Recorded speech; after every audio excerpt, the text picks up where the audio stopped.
తెలంగాణ శీతాకాల అసెంబ్లీ సమావేశాలకు ముహూర్తం ఫిక్స్ చేశారు. ఈ నెల 29 నుంచి అసెంబ్లీ సమరం మొదలు కాబోతుంది. ఈ మేరకు గవర్నర్ జిష్ణుదేవ్ వర్మ ఆమోదంతో తెలంగాణ అసెంబ్లీ కార్యదర్శి నోటిఫికేషన్ జారీ చేశారు. 3 లేదా 4 రోజుల పాటు ఈ అసెంబ్లీ సెషన్స్ జరిగే అవకాశం ఉంది. ఈ అసెంబ్లీ సెషన్ ప్రారంభమైన తర్వాత సమావేశాలు ఎన్ని రోజులు నిర్వహించాలి అనే దానిపై బీఏసీ సమావేశంలో నిర్ణయం తీసుకోబోతున్నారు. ఈ నెల 29న బీఏసీ సమావేశం జరగబోతుంది.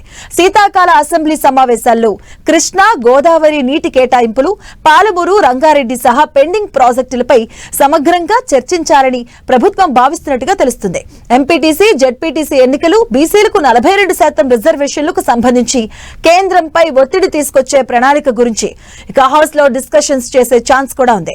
ఓవైపు కృష్ణా, గోదావరి నీటి కేటాయింపుల విషయంలో ప్రభుత్వంపై కేసీఆర్ విమర్శలు చేయడం, మరోవైపు ఆయనకు కౌంటర్ గా అసెంబ్లీకి రావాలని సీఎం రేవంత్ రెడ్డి సవాల్ విసరడంతో ఈ సెషన్ పై ఉత్కంఠ నెలకొంది.